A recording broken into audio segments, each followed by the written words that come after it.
Hello, my friends. Hello. Welcome back to another episode of Guardians Daily for you. Obviously, Guardians lose the finale yesterday to the Yankees. No sweep for you. That was a little Seinfeld reference for those of you out there who get that one. Yeah, tough one. Obviously, actually, that Seinfeld reference fits perfectly in New York. There's a lot of Yankees on the show. A lot of Yankees yesterday. Not a lot of scoring yesterday for either team. 2-1 final for your Yankees and Guardians. Really not much action in yesterday's game. We're not going to spend too much time trying to break down things that didn't really happen. So get into it. Obviously, Slade Ciccone on the mound for the Guards yesterday and really solid. And he's been a lot better of late, starting to find himself heading into the dog days of summer as we get through early June here and go into July. He's been really finding himself a lot more. Obviously, he's not, even though his velocity and his off speed stuff is good and he's got that nice mix of stuff, not really a strikeout guy. And that continues to be the case, but not really a problem yesterday. 6 innings, only gave up the 4 hits, but only the 4 strikeouts as well. Like, just really solid stuff. Gave up a sac fly. Like, can't ask for much more from Slade Ciccone, especially considering he's your number 5 starter, realistically, if you're ranking him. So, really happy with what we saw from Slade yesterday. On offensive side for the guards, not much to speak of, and they threw out a lineup. There was 9 players in position. I'll give them that. But man, it was not necessarily the A team yesterday. Obviously, the lefty Rodon on the mound. They tried to get a little creative. David Fry actually hit leadoff. Bazana hitting the cleanup spot. No DeLauder yesterday. No Manzardo. Really a weird lineup, and man, did it not produce. Stu Fairchild was in the lineup. He actually got the only RBI for the Guardians, so I think that's a good representation of how that lineup performed yesterday.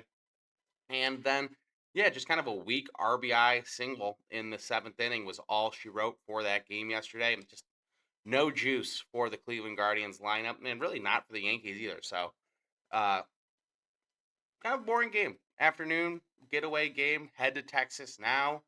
Play them tonight. It'll be Parker Messick on the mound for the Guardians. You'll take it. You'll take 2 out of 3 heading into New York every time. Overall, very a lot of positives. Even that's positive. If you're gonna lose one and you lose it like that, it's kind of like, we were right there. They could have. That's one we could have stole. Uh, the Yankees kind of feel like they squeaked by just to get one in this series. So big for the Guardians. Well timed, heading into a series in the American League against the Texas Rangers, who've been playing a little bit better baseball of late. They're hovering right around 500 as well. Feels like everyone in the AL is right around that 500 marker. So we'll talk a little bit more Rangers and stuff as we get into that towards the end of the episode. But yeah, I like what we saw from Slade Ciccone yesterday. I think that is probably the number one positive. And honestly, the bullpen in general was pretty solid yesterday. Tim Herron did end up giving up the run, but it was a junk run, if I'm being honest. Yeah, so rolled over on 1 to second, made the pitch he wanted to McMahon, but found a seam, and that happens. We're we're Guardians fans over here. We're cover that team. We're well aware of how guards ball and playing small ball can get things done and lead to wins and be an effective strategy, and you're going to need it. So, not going to hate on that whatsoever. But you just keep on moving. That's another series win for the Guardians, and we kind of do. We're at a fun point of the season. It's July 5th. We got a weekend series coming up. Looking at the standings, we're right near the top of the American League, still in first in our division. Let's do a little bit of a check-in. Let's get see where the expectations, cover where what's happened so far for the Cleveland Guardians and what's going to happen in the future. Predictions. They might not come true, but that's the beauty of a prediction. So, we want to look into this future for this team in a lot of conversation this summer, at least for me and all the people out there in Cleveland, is going to be, are they going to be buyers for the first time, which feels like 2016 when they decided to actually go out at that deadline and be really aggressive. And now Jeff Passan came out with an article kind of saying the opposite thing. He still doesn't see that for this Guardians team. Seems a little early to me. Tom Hamilton thought so. He said the same on the radio yesterday, pointing out it seems a little bit early to be making a proclamation like that, especially with the team already shown a little bit of aggressiveness with the Patrick Bailey trade. Now, obviously, Patrick Bailey is not winning any Silver Sluggers anytime soon, but that was a move to give you a little bit of a hint of the aggressiveness I think we're going to see this summer from the Cleveland Guardians. Think about it. That Bo Naylor move didn't, I mean, the Bo Naylor's transaction is not one really any of us saw coming. They gave up their first round pick. They gave up Tugboat, who's an arm they like from the left handed side. Like, there's value there. Clearly, the Giants thought so as they traded two-time Gold Glove winner Patrick Bailey. Now, looking back at that, is that a move you make when you're not looking to make bigger moves going forward? At least being open to that possibility. Whether things come to fruition, obviously MLB trade deadline, you never know what you're going to get. If the right deal presents itself, or if it doesn't, do you make an all-out swing and try and go get a multi-time All-Star and a guy who's going to give you 40 homers, or do you try and find that missing piece towards the bottom of the lineup, that everyday right fielder, that other, I mean, well, for us, it wouldn't be right fielder because DeLauder's been locked in there. But you find that extra guy in the rotation. Is it a bullpen arm? Could it be something a little more minor? Like, look back to 2016. That team was awesome, but they seem to be a piece away from getting to the next level. And you go out and you trade Clint Frazier, who was one of your top prospects at the time. You get an Andrew Miller. And look what Andrew Miller did throughout that playoff run and throughout his time with the Indians. Hard to say that didn't work out for you, and hard to say that wasn't the right type of move and the all-in move that you needed to get over the hump. Obviously, they fell short in Game 7 of the World Series. We're familiar with what happened against the Cubs, but he got you there, and he was a big reason for the playoff success in general. Not saying it has to be a reliever this summer, but is there a guy out there similar that they maybe look at one of these guys in AAA that they like? Now, I'm not saying I want to move Ralphie Velasquez by any means, but I will say Ralphie Velasquez is going to fetch you a pretty penny on the open market in terms of really, you should be able to get a very high level big league player if you make a package with including Velasquez. Not saying I'm really pro that, because I do think from what we've seen from Ralphie in the minors, and I think you can fast track that guy more so than feel the rush to move him and try and sell now. I mean, obviously Jordan Alvarez is one of the sexy names. Mike Trout, but it's the contract. I don't know about his working out, and he has a no trade clause, which seems like he's fine just staying there in LA and losing baseball games. So maybe that's not an option. But you look at these things now, heading into the summer. We're not going to do all of this on trade, but think, is there a move to be made? Keep your eyes open, keep your ears open to the streets on what you're hearing on Twitter, things like that, little back channels.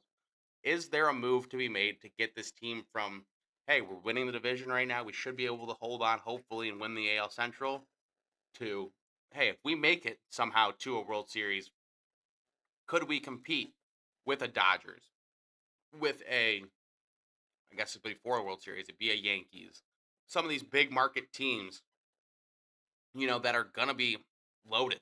They're going to be spending. They're going to have the payroll and the roster behind them. Obviously, look at the Guardians this week. You beat the Yankees 2 out of 3 times with a quarter of their payroll, probably less. So look at that. You're already in the mix. Is there a move to be made? Now, I want to talk about some of the positives so far we've already seen this season. You know, Travis Bazzana, the fact he's on the big league club is a positive and is a thing to get excited about. I know you kind of get accustomed once a guy gets called up to seeing him every day, and you're like, oh, this is just a guy on our team. Cool.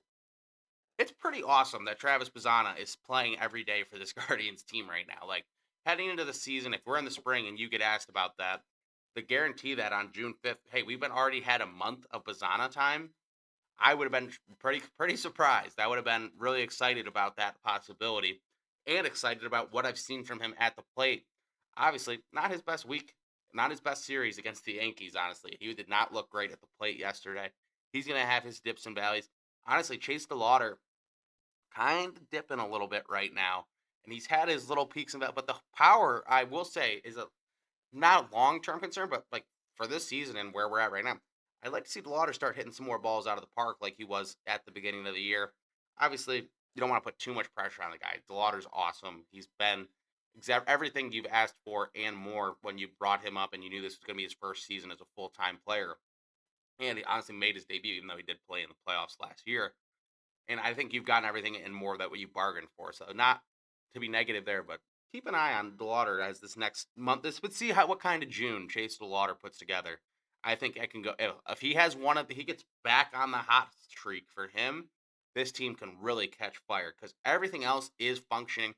Obviously, the starting pitching a little bit shaky of late, but you can't ask for more than you've gotten from Gavin Williams. Parker Messick, same thing there. And Joey Cantillo, obviously, there's been a little bit of hot and cold. I think he got off to such a good start and that he was just due for a little bit of a calm down in some of these rough outings lately. But I think overall, you've been very happy with what you've gotten from Cantillo so far this season. Slade Ciccone, like we talked about, starting to turn the corner.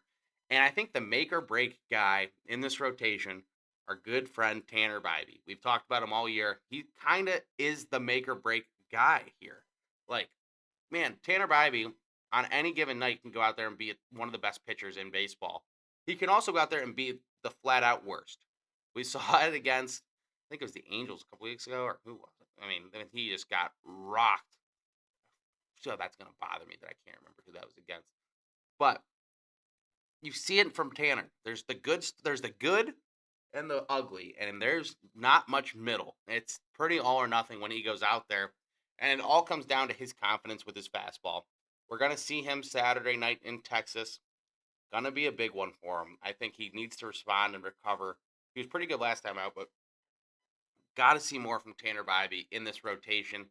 I think if Tanner Bybee gets on a run this summer, has a good June, has a good July, and is going into August, September, late postseason push baseball with some confidence and feeling himself, this sky is the limit for this rotation. 'Cause I trust in the other guys that they're gonna do their part. And I think obviously we've seen it. It's in there for Bybee. So that's gonna be one of the main things I'm looking at going forward for Tanner Bybee, for this pitching staff. And obviously, I think DeLauder is the guy who's going to really, if he gets hot, I think you just look out for this team because I think there's maybe a win streak. We're familiar with win streaks with this team. We saw it last year. We saw it obviously in 2017 with the 22 game win streak. Not saying anything of that measure, but if this team rips off 8 in a row, I would not be surprised at all, especially if DeLauder gets hot. Some of these other bats start to pick it up. Manzardo keeps hot. These middle of the lineup really starting to turn the corner like we've seen in this last week. If that continues, I could see a little streak here coming for the Guardians.